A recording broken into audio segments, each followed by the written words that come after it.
The Charlotte Ledger Podcast is a member of the Queen City Podcast Network.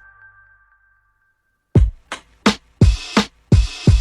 it's Cristina Bolling with the Charlotte Ledger, and you're listening to the Charlotte Ledger Podcast. You can find out more about the Charlotte Ledger at thecharlotteledger.com. This episode of the Charlotte Ledger Podcast is presented by South Park Community Partners, which is an independent nonprofit organization whose mission is to lead South Park's advancement by driving economic vitality, creating memorable experiences, and ensuring an extraordinary quality of life. Visit southparkclt.org and follow South Park Community Partners on LinkedIn and on Instagram and Facebook at South Park CLT to learn more about the ways South Park supports the Charlotte region's economy. I'm talking today to Sarah Olin and Elena Arecco Bridgmon, who are co-founders of LUMO, which is an executive coaching and leadership firm that specializes in helping companies support their employees who are parents and helps parents navigate through what it takes to have a career and raise a family. They both have deep experience in coaching and training. Sarah has even trained with Brené Brown, and Elena has been a program coach and trainer for big and small companies. LUMO's clients include huge international corporations, but they're also both heavily involved in the Charlotte community. Sarah, I have to start by congratulating you on being a recent Charlotte Ledger 40 over 40 award winner. Oh, thank you, Christina. I appreciate that. Well, as a working parent myself, I have had so much fun getting ready for our conversation and getting to know about you both. So I have tons of questions. So anyway, I just wanted to welcome you both to the podcast. Thank you. Love to pod. Awesome. Well, I want to start by having you describe in your own words what LUMO is. You know, the name is so interesting. And when I first heard it, I thought it was like a shortened version of like luminary or maybe like luminous. But then I learned its origin story. So I want you to, Sarah and Elena, to take me through both who you are and what LUMO is and what led you to start this company. Sure. I'll kick us off. This is Sarah speaking. The origin story with LUMO dates back to when my daughter was an infant in New York City. And I was looking at what was next for me. Actually, I was pregnant with my daughter and I was thinking, I'm going to be a therapist. I'm going to be a guidance counselor. I'm going to be some sort of helper. And at that time, coaching was really having a moment in New York City. And I found this program that was really amazing. And we moved to Charlotte and I fell madly in love with coaching and I became a trainer. And because I was a new mom, I was attracting a lot of moms into my private practice and female leaders, women who were about to go out on maternity leave, and women who were told, hey, you can have a career, you can have a family. No one told how or given any support or direction on it, but we were all told, yeah, go ahead, girl, get it. Right? So what was really, really phenomenal about my coaching experience is that I became a coach and I became a mother at the very same time. And I had this extraordinary support system through the lens of a phenomenal coach. And I had amazing tools and mindset shifts that allowed me to really thrive during those early years, both personally and professionally. And when I looked around me, I just wasn't seeing that. And I said to myself, every woman, every parent needs this kind of support and needs this kind of work.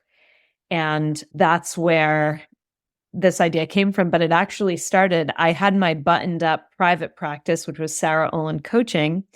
And my moniker in my coaching program and the coaching question that led to what LUMO is today is, I wanted all these things. I wanted to be making six figures as a coach. I wanted to coach at the UN. I wanted to do all this really dynamic work and travel. And my coach said, who would you need to be to create all that in your life? And I said, luscious mother. And it became my moniker. It became a way of seeing the world. And as Elena will tell you, the word luscious doesn't get through corporate firewalls. But anyway, I used to lead these luscious mother retreats here in Charlotte that were really gorgeous for moms to come together and take some time for themselves. And 4 years ago, Elena and I got together with this idea of bringing this work of supporting working parents and caregivers into organizations in a bigger way. So that's the origin story. And I'll let Elena introduce herself because she has a really dynamic history and past. Thanks, Sarah.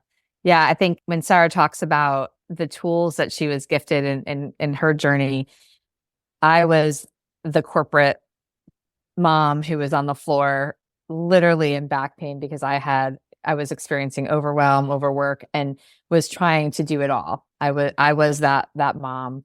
I'd been in corporate America, climbing the ladder, doing all the things I thought that I should, quote unquote, do.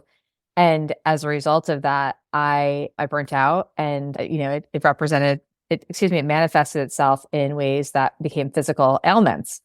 And along the way, I decided to myself become a trained coach and had the opportunity to train under Sarah, actually. And then, as you mentioned, Cristina, then I was training coaches as well. This is all while I was working in corporate America and in many HR roles in financial services here in Charlotte. And I started to get those tools. I started to learn how I could shift my mindsets and continue to expand my leadership so that I could myself have a good life. So Sarah said, we were all told we could do it all, but we weren't told how. Well, I started to get a taste of what how looked like and what that meant to me through my experience being trained as a coach. And then, of course, coaching others. So my journey started while I was still in corporate America. And I left in the Great Resignation of April 2021 to continue to help grow LUMO into the company that we have today, and will continue to grow in years to come. Well, those sound like two really valuable sets of backgrounds, right? In terms of knowing what that's like from that corporate America world from the inside must really inform helping so many women that are in that right now. Yeah, absolutely. A question that I have is, it seems like traditionally it was up to parents and, let's just name it, women, to figure out how to morph themselves with their new mom identity and responsibilities as parents and things like that into a work environment. And, it didn't seem like we expected much of companies to help us come up with support systems and be support systems and that kind of thing. So I'm wondering, I know you all work with so many corporations that what has it taken for companies to kind of come to you and say, help us with this issue? Or is that how it works? Is that how they get to you? Elena, do you want me to take it or? Yeah. Why don't you take it? Yeah. So it's interesting, Cristina, because it happens in a variety of ways. Sometimes it's a high performer that is struggling, a mom with one, maybe she's got a second on the way. Her manager knows about our work because, again, as I said, I've been doing this a long time. So I have a pretty substantial network. We get a lot of referrals, and we're becoming known in the market as coaches who support parents. So it can be really, really simple where someone's got a high performer, that's a mom, that's a woman. And actually, when I really, really started doing this work was with Capital, a Charlotte company, Laura Vinroot Poole's clothing store, when her top performer was going out on mat leave 6.5, 7 years ago.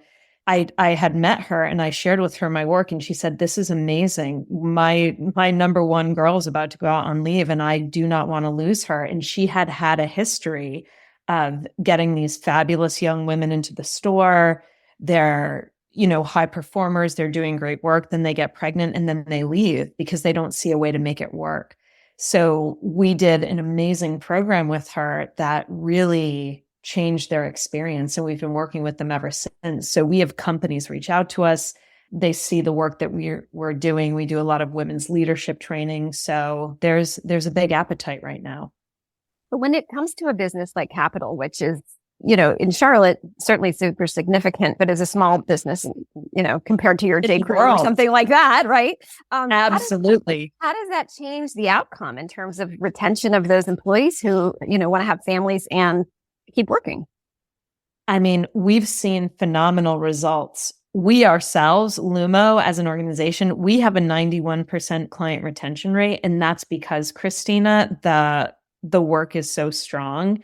and they do have more engaged employees. They have people who are more committed, producing better work, more loyal, all those sorts of things. I don't have exact stats on what the percentages are of people staying, but it shows in our numbers in terms of our own client retention that we're able to maintain so many of our clients. So talk about how, I mean, your services really are geared toward both the employee, but then also, and just, working moms, right? And then also companies. So you're seeing, it seems like both sides of what could be tension points, right? I mean, as managers, it's difficult to have changes in your workforce, no matter what they are. And then as employees, you want to feel supported and you want to be able to continue with your professional goals as you're raising a family. So talk to me about how LUMO serves kind of those two sets of clients, I guess I should call them, or I don't know what you refer to them as. Yeah, they are our clients. Yeah. And to be clear, the companies or the organizations are the client, right? And then their employees and the managers are the ones that are benefiting from this programming that you've just mentioned. So what's really great is that, as Sarah mentioned, we had the experience, we understood the need for parents as they're transitioning through this journey to get the support from coaching and leadership training. And what we also realized in this, when we're talking to the market, we were talking to our potential clients, that the managers also needed support. So what we did was we developed first the employee program, which we're calling our Leading Through Leave program. And then we developed our manager program. And this is actually, like you said, a two-pronged approach, because not only can we arm the employees to really be engaged in their journey, take ownership of it, shift mindsets, really transform their experience of that leave, but we can also help the managers who get left behind and the teams that get left behind. And the way that we do that is by teaching, training, and coaching those managers to really understand how to be a great leader in that time frame.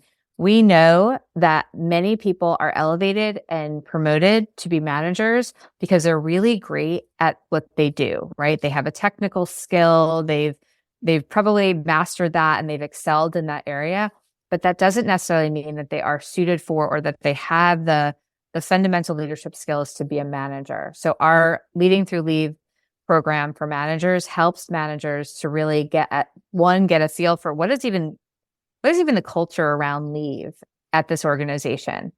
So let me just understand what that is. And then how can I really show up and be an empathetic leader to support my employee throughout that journey? And we even have a communications toolkit, and it's not about exactly what the policies are, but it's rather about showing up and being a human being and having a conversation with their employee at various points, before they go on leave and after they come back from leave, to check in with them and to really see what they need so that they can feel like they're being supported by their organization. And then to your point, Cristina, feel like that their career is still going somewhere, especially when they have maybe returned from a maternity or a paternity leave, because that is a very scary time for folks, right? So giving the manager the tools, giving the employee the tools, it really helps everyone to feel like they can manage through that transition and do it in a way that might even yield better results than one would imagine during this time period. That's so interesting. I mean, it seems like, I'm wondering, when you're helping companies, are you helping them do some need help with like what their policies are around maternity leave, returning to work, or their culture around how they handle issues and how they help their employees? Or is it sometimes both of those things? Is it usually both of those things? Well, I would say that the modern progressive company is getting with the program. We're seeing better and better policies all the time. If policy is the issue, we are probably not your people. We can advise and talk to you about policy, but if your policies aren't supportive of your people, your culture is going to be in really poor shape. And that's our work. We go in because we see companies actually with incredible policies and terrible cultures around leave. So policy is 25% of the battle. And if you don't even have that, you're certainly not going to want to work with a firm like LUMO.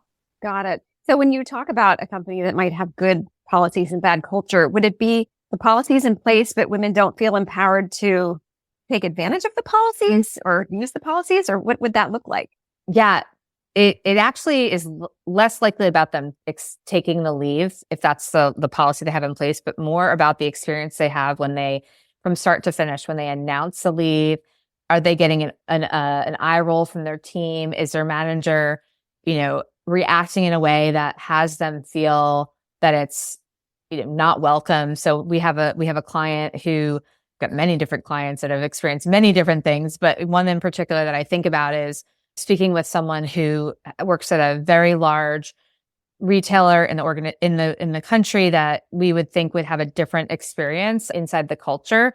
And when one of their employees was going on leave, they were a remote employee, didn't tell anybody about their leave, and only did their partners and some of their good close partners find out when they were going out on leave because they got an out of office. So that tells us that even though the policy might be in place and mom was going to take her time, but didn't feel like she was in a safe enough environment to share that she'd be going out on leave. So those are the types of, like, if you think about microaggressions or small ways that the culture doesn't support leave, then that might be what we're talking about from a cultural perspective. I didn't really think about that, where with remote work, no one sees you, right? No one sees that, no one can tell. So so women can keep that a secret longer. And like, to your point, it sounds like in that case, that woman didn't feel comfortable or didn't feel like she could or should share that at that point until the last minute. Yep. Cristina, and we've had, things that you would think that can't have possibly happened. And we will have managers say things like, we've heard, just tell us if you're not coming back so we can look for your replacement while you're out. Q4 is not a good time for you to be out on leave. Just unbelievable things. Negative empathy, just no emotional intelligence in these conversations. And we call the announcement of leave a love 'em or leave 'em moment. It is pivotal for men and women at this point when they're announcing a parental leave, because the manager, and so much pressure lives with the manager. We also have compassion for the manager because there's a lot on their plate. They're likely overworked and undersupported, but they need to be trained in how to deal with this so that the employee in that critical moment feels supported, because they will either endear that employee to the company forever or lose them emotionally. They're already planning their exit if the manager says something that's not great. And unfortunately, it happens more often than not. We'll be right back to the episode, but first, this episode of the Charlotte Ledger podcast is presented by South Park Community Partners, a nonprofit organization whose mission is to lead South Park's advancement. That's fascinating. So what's the right thing for a manager to say? Well, there are many right things to say. And I think Sarah has given us some examples of what not to say. But truly, like, what would you say to your friend, right? Like, this is treating your employee. We don't necessarily need to be friends with our employees, but just treating them like a human being and saying something like, wow, congratulations, that's an exciting time for you. Like, really leaning in with empathy, just like you might with anybody else who would share with you, a friend or another colleague in another department, that they are expecting. Because this person that's sitting in front of you is expanding their family, whether it's the first, the second, the third, the 10th, whatever it is. And it's an exciting time, right? And for a country that values family so much, we should be celebrating these times and not having that person across the desk or across the conference room table feeling like they are not able to be able to celebrate that in their place of employment where they are spending a majority of their life. That's so interesting. I mean, so many industries have had issues with retention of employees. And I mean, I'm wondering, like, are employers kind of keying into the fact, like what you're talking about, that, here's a way that if we can handle it right, we can keep from losing employees and losing good people. I mean, is it getting Is it getting better out there? Is it getting easier for people to have supportive work environments? I think it's a case by case basis. I mean, I think that we hear a lot of hard stuff because oftentimes people show up at our door when things are broken, but I'm an optimist by nature, and I do believe, Elena and I both believe this, and this is part of the philosophy on which LUMO was founded, is we believe that companies really do want to do right by their people and people want to do right by their companies. They just don't always have the tools or budget to make it happen. So we actually get to see some real champions, some people really go to bat for this in their organizations, and it's incredible. It's absolutely magical when that happens. I think for many of us, like when we think about who needs LUMO services, we think about women. And I'm wondering, are you seeing men coming forward who want that kind of support, or, companies making it more of an effort to think about men, I guess, dads, when they're looking at these sorts of, needs among their employees? I love this question. And I'll be honest with you, Cristina, you heard the origin story. Yeah. And we struggled, right? We were like, gosh, we heard from the market. We can't just talk to moms, especially we were talking to companies early on in our journey. And they're like, you can't just talk to moms. We got to talk to everyone, right? We live in a world where this is not just moms are not the only ones that are experiencing parental leaves. It's parental leaves because it might be mom, it could be dad, it could be they, them, it could be foster parent, it could be anything, right? So we've got to broaden the aperture, if you will. It was something that we had to really contend with. And it's actually been a really great shift because not only were we hearing it from the market, but we know that younger millennials and Gen Z employees are not going to stand for all of the rigmarole that we all went through, perhaps in the older generations, elder millennials, as we're called, or Gen X, or the boomers, right? Like, they're not going to put up with it, right? And Gen Z in particular they're putting the I in DEI, and they want to have equality across everywhere, and that includes equal partnership, equal parenting. So dads are taking leads, right? And when they have the opportunity to, and so there's a big shift in the environment, in the work environment, and especially as Gen Z continues to, they're going to become 1/3 of our working population in the next few years. That's a tremendous amount of employees. So we're looking at it not just through the lens of motherhood anymore, but also through fatherhood.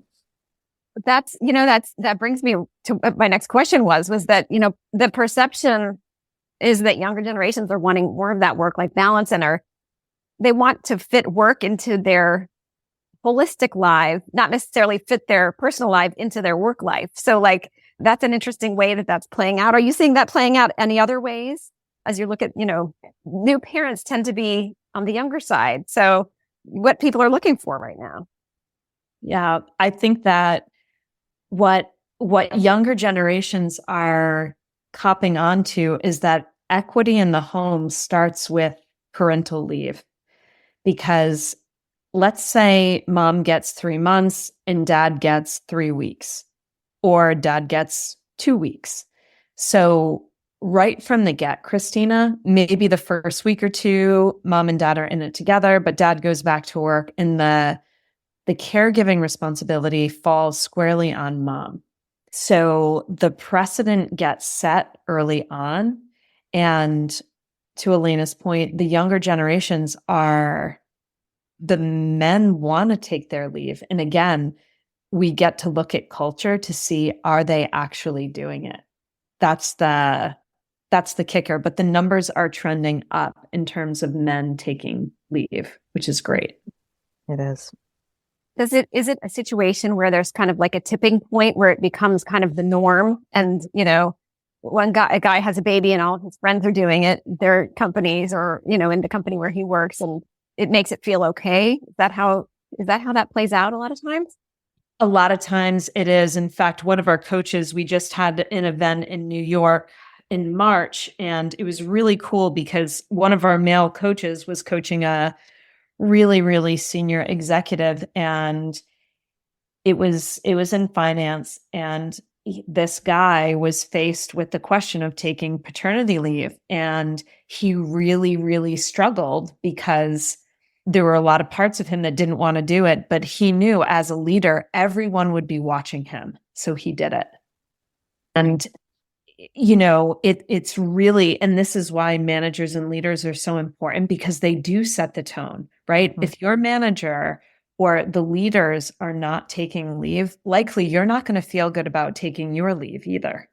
Right, Sarah. And just to piggyback on that, it's the same signals that are given around how we work, right? So, just like if you just take it a different spin to it, if leaders at the top of an organization and managers are working all through the night, sending emails all through the night, or working on their vacation, then everyone else in the organization is going to see that as a signal that they have to do the same, right? So the more that everyone is, to your point, Cristina, taking their leave, I mean, the hope is that there is a tipping point, that it becomes common, and that the culture allows for it, right? So that gap between the policy and what's actually happening in the organization gets smaller and smaller and smaller over time.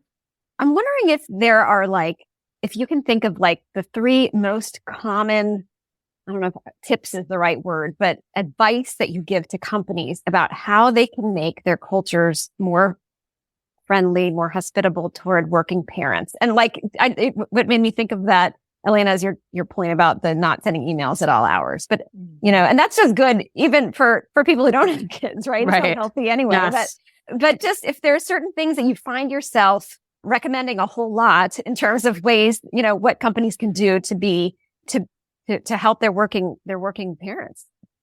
I would say invest in manager training for your managers. If you want to support working parents and caregivers in your organizations, you have to make sure that managers are emotionally intelligent and can deal with this transition, this leave process. The world is so challenging right now, fully. And again, so much compassion for managers and leaders, because they are being asked to be therapists, guidance counselors. I mean, what's being asked of the modern leader is unbelievable. And it's what we're up against, right? So people need to be trained and supported so they can support their people. Otherwise, it just starts to crumble. So I would say, number 1, train managers. I got Elena, 2 more. Number 2, do you have, even though this is not something that we have a specialty in, as Sarah said, but do you have a parental leave policy? And I'm saying that very specifically to say parental leave, not maternity leave or paternity leave, but parental leave policy. And if you don't, then I would definitely go ahead and get going on that, because that is the way of the world. And then the last thing is check in with your parents, the working parents on your team, and ask them how they are doing. It seems so simple. So simple. And I guess you need to really be wanting to know the answer, right? Well, yes. Not implied. Well, thank you for that. To add to that, and know that you don't have to necessarily solve and know the answer, but being willing to be with them and allow them to share how they're doing, right? We heard this great saying. Sarah and I were doing a training last year, and it's care, but you don't have to carry it, right? So as a manager, you can ask and care. That doesn't mean you have to fix if there's a problem, but you can care about them and maybe point them to resources. A lot of times there's resources within companies that aren't even being used because we're not even asking employees what they need, right? And so just checking in could open a dialogue and deepen the relationship with your employee that you didn't even expect you needed to do. What about 3 things that employees should know or should think about in terms of what they can expect or what they should expect? It's hard to know what they can or should expect, but if I were going to give the employee 3 tips, 1, I would say get supported. Get supported, ask for help, ask people who have been through it, lean into your HR partners. I mean, get supported, get okay, and get good with getting supported. Number 2, and I'll throw it over to you, Elena, for number 3, but number 2, practice advocating for yourself the way you would advocate for that child that is coming. Because as parents, I've seen the most quiet, introverted people go to court, go to war for their children, right? And we need to be willing to advocate for ourselves in a similar and meaningful way. The third tip I have, I love those. So just in summary, number 1, get supported. Number 2, advocate for yourself like you would for your child, your soon-to-be child. And then 3 is, I would say, get really, really clear on what is most important to you, your highest commitments, maybe make them 3, and let go of everything else and set boundaries to protect those 3 things, whatever they are to you. So it's going to be different for Sarah, then it's going to be from Elena, then it's going to be from Cristina, but setting those boundaries, because for the first, what is it, 0 to 3, 0 to 4, you are going to, there's a lot, right? You're keeping a human being alive and then trying to take care of yourself and your career, and you can't do it all. So Sarah and Elena, I know that parenting is a big part of what you do, but it's not all of what you do. Can you talk a little bit about some of the other trainings and programs that LUMO has for all kinds of employees and workforces? Wow. It's very, very exciting because it's true. We do so much more than just parenting and caregiving work. We offer Brene Brown's Dare to Lead program, which is met with so much just unbelievably high scores. Organizations love it. In fact, there's a big financial firm in New York who said our training is the only training that they've brought back year over year, that the Dare to Lead training. We have a women's leadership program that is fabulous. We have a manager program. I think our manager program and our leading through leave work is really, really spectacular. How big is the LUMO team? This is a great question. So we have over 25 coaches on our bench, ICF certified and trained, absolutely phenomenal. We've got lots of fractional roles on our team because they don't necessarily need to be with us full time. So fractional CMO, CFO, CRO, things like that. A lot of fabulous part-time people that keep the wheels on the bus. We're really, really fortunate. Well, Sarah and Elena, it has been such a pleasure to talk to you. And you just have such an interesting vantage point into the world of work right now. Thank you so much for having us. And please consider us a resource. We love to talk about this stuff. That's it for today. The Charlotte Ledger podcast is produced by Lindsey Banks. Find out more about the Charlotte Ledger by going to thecharlotteledger.com. This episode of the Charlotte Ledger podcast was presented by South Park Community Partners, a nonprofit who leads South Park's advancement by driving economic vitality, creating memorable experiences, and ensuring an extraordinary quality of life. QueenCityPodcastNetwork.com.